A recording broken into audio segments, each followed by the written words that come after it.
రీసెంట్గా 10th class exams అయిపోయినాయి. Summer అయిపోయింది కదా.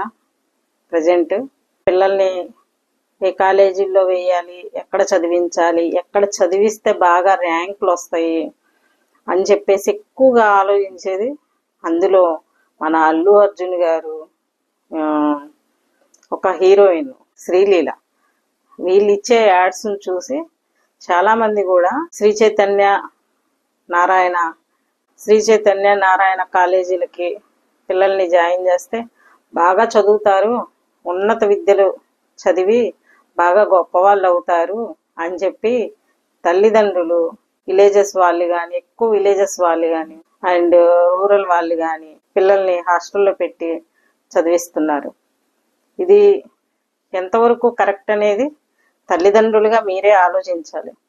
మీ పిల్లలు ఆనందంగా ఇంటి నుంచి హ్యాపీగా ఉదయం వెళ్ళి సాయంత్రానికి ఇంటికి వచ్చి చదువుకుంటూ తల్లిదండ్రులతో హ్యాపీగా ఉంటూ లైఫ్ను లీడ్ చేస్తూ ఉంటే వాళ్ళకి మెచ్యూరిటీ లెవెల్స్ ఎక్కువ అవుతాయి, ఆలోచన విధానాలు ఎక్కువ అవుతాయి. మనం చదువు దేనికి? బ్రతకడానికే కదా. మనం ఎలా మన జీవితాన్ని సఫలీకృతం చేసుకోవాలి, సరైన దారిలో నడవాలి అనే దాని కోసమే బేసిక్ పాయింట్ ఎడ్యుకేషన్.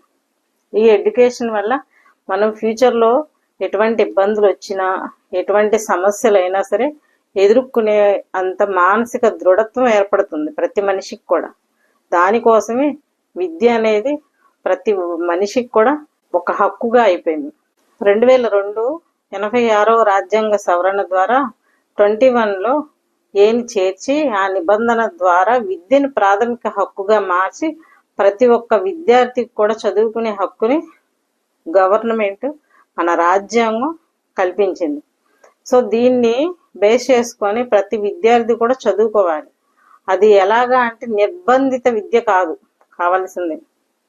అంటే మీరే చూడండి, శ్రీ చైతన్య కాలేజీల్లో జరుగుతున్న మోసాలు, ర్యాంకులు అని, ఉన్నత విద్య అని, విద్యార్థుల విద్యా హక్కును కాలరాస్తున్న కాలేజీల వైనం, ప్రభుత్వాల వైఫల్యం, ఇవన్నీ తల్లిదండ్రులుగా ఫస్ట్ మీరే ఆలోచించాలి. ఎందుకంటే ఇది సమ్మర్ కాబట్టి, సమ్మర్ అయిపోగానే అంటే ఇప్పుడే స్టార్ట్ చేసేసి ఉంటారు ఇంటర్మీడియట్ మనం ఏ కాలేజీలో జాయిన్ చేయాలి, ఎలా చేయాలని. విద్య ఎలా ఉండాలి అంటే అది మనం ఇంట్రెస్ట్తో నేర్చుకుంటూ అర్థం చేసుకుంటూ దాన్ని ఆచరణలో పెట్టే విధంగా విద్య అనేది ఉండాలి. ఇది కనీస విద్యా దృక్పథాల్లో ఉన్న వైనం. అంటే విద్యా దృక్పథం యొక్క లక్ష్యం, విద్య యొక్క లక్ష్యం అన్నమాట ఇది. ఆ విద్య అనేది నిర్బంధన విద్య అవ్వకూడదు. ఒక చోట కూర్చోబెట్టేసి ఉదయం మార్నింగ్ 5కి లేపుతారు, 5 నుంచి ఈవినింగ్ 10 దాకా చదివిందే చదవటం, రుద్దిందే రుద్దటం. అది ఏంటి దాని అర్థం అనేది కూడా తెలియకుండా బట్టి పట్టి చదివి పాస్ అవుతున్నారు. ఇంకొకటి మెయిన్ ఇక్కడ జరుగుతున్న మోసాలు ఏంటి అంటే, వీళ్ళ టార్గెట్ వచ్చేసి ఇంజనీరింగ్ సీట్ అయితే వీళ్ళకి ఎంపీసీలో మెయిన్ సబ్జెక్ట్స్ మాత్రమే చెప్తారు. వీళ్ళకి మెయిన్ కావాల్సింది ఏంటి? 6th to 10th intermediate syllabus. ఈ సిలబస్లో ఇంజనీరింగ్ వాళ్ళకి ఏం కావాలి? ఎంపీసీ సంబంధించి ఆ గ్రూప్స్, ఫిజిక్స్, కెమిస్ట్రీ, మ్యాథ్స్, ఇంక ఇవే రుద్దిందే రుద్దుడు. ఇందులో ఇంగ్లీష్ ఉండదు, సాంస్క్రిట్, తెలుగు ఉండదు, ఏమీ ఉండదు. ఈ 3 సబ్జెక్టులు మెయిన్ పెట్టుకుంటారు. ఎంపీసీ అయితే మ్యాథ్స్, ఫిజిక్స్, కెమిస్ట్రీ, ఈ 3. బైపీసీ వాళ్ళకైతేనే బయాలజీ, ఫిజిక్స్, కెమిస్ట్రీ, మ్యాథ్స్. అంటే ఎంపీసీకి వాళ్ళు డాక్టర్ సీట్ కొట్టాలి అనుకుంటే ఎంసెట్ మాదిరి, అంటే నీట్ అంటున్నారు కదా, వాళ్ళ టార్గెట్ డాక్టర్ అయితేనేమో వాటికి సంబంధించి బేసిక్ 6th to ఇంటర్మీడియట్ వరకు మెయిన్ ఈ సబ్జెక్ట్సే ఉంటాయి. ఎంపీసీ వాళ్ళకి ఏ ఇంపార్టెంట్ అవి, బైపీసీ వాళ్ళకి ఏ ఇంపార్టెంట్ ఇవి. అందరికీ 6 సబ్జెక్ట్స్ ఉంటాయి, వీళ్ళకి 3 సబ్జెక్ట్సే ఉంటాయి. గుర్తుపెట్టుకోండి. 6 సబ్జెక్ట్స్ చదివే వాళ్ళు ఎట్లాగా, 3 సబ్జెక్ట్స్ చదివే వాళ్ళు ఎట్లాగా?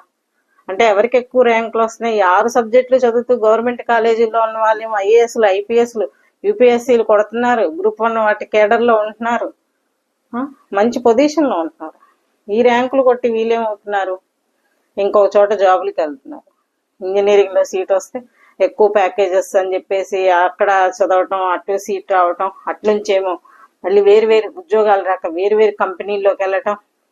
మెయిన్ బేసిక్ ఎక్కడ ఉంటుంది? విదేశాలకు వెళ్ళిపోవటం, అక్కడ చదువుకుందాం అని చెప్పేసి అక్కడికి వెళ్ళిపోవటం. అంటే మన దేశంలో విద్య అనేది ఎలా అయిపోయింది అంటే బిజినెస్గా అయిపోయింది. అంటే వ్యాపారానికి మెయిన్ డబ్బు సంపాదించాలి బాగా అనుకొని వ్యాపారంలోకి దిగాలి అనుకుంటే సొసైటీలో పొజిషన్లో ఉన్నట్టు ఉంటుంది, మంచి వ్యాపారం చేస్తున్నట్టు ఉంటుంది. ఇలా ఎడ్యుకేషన్ కాలేజెస్ స్కూల్స్ పెట్టుకొని రన్ చేసు ఇందులో అఖిల భారత ప్రజాతంత్ర విద్యార్థి సమైక్య హైదరాబాద్ వాళ్ళు లాస్ట్ ఇయర్ 2024లో ఇంటర్మీడియట్ పాస్ అయిన వాళ్ళు 49 మంది విద్యార్థులు సూసైడ్ అటెంప్ట్ చేశారు. చాలా మంది కూడా పేరెంట్స్ లవ్ అఫైర్ ఇంకేదో అని అనుకున్నారు, కానీ అసలు మెయిన్ వాళ్ళ మానసిక స్థితి ఏంటి?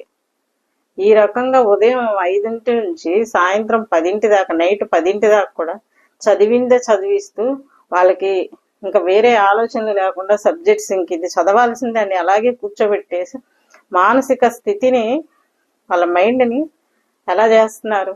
లాస్ట్ ఇయర్ హైదరాబాద్లో జరిగిన దారుణాలు. ఒక మెయిన్ శ్రీ చైతన్య నారాయణ కాలేజీ నుంచి వచ్చిన విద్యార్థులు ఇంటర్మీడియట్ కంప్లీట్ అయిపోయి వచ్చిన బయటకర్దులు 49 మంది ఆత్మహత్యలు చేసుకున్నారు. అంటే విద్యా వ్యవస్థ ఎటుపోతుంది? ఒకప్పుడు ఆడుతూ పాడుతూ చదువుకుంటూ చదివే సబ్జెక్టు మనకు అర్థమైనా అర్థం కాకపోయినా హ్యాపీగా అంతవరకు చదువుతున్నాము, మైండ్లో గుర్తుండిపోతుంది, పక్కకి వెళ్ళిపోతున్నారు, ఆడుకుంటున్నారు, మళ్ళీ టైంకి ఇంటికి వెళ్ళిపోతున్నారు, హ్యాపీగా తింటున్నారు, రెస్ట్ తీసుకుంటారు, మళ్ళీ తెల్లారి మార్నింగ్కి అదే హ్యాపీనెస్తో వస్తున్నారు. అలా ఉంటుంది. కానీ ఎడ్యుకేషన్ అనేది మార్నింగ్ ఉదయం 5 గంటల నుంచి నైట్ 10 దాకా హాస్టళ్లలో కూర్చోబెట్టి చదివిందే చదివి రుద్దిందే రుద్ది సరైన ఫుడ్ అంటే ఉంటుంది, ఎందుకంటే బాగా కట్టించుకుంటున్నారు, దాన్ని తగ్గట్టు ఏదో ఫుడ్ పెడతారు, కానీ మానసిక వికాసం ఇది పిల్లలకి. వైయక్తిక భేదాలను తెలుసుకునే అవగాహన ఎక్కడుంది? విద్యా దృక్పథాల లక్ష్యం ఎటుపోతుంది?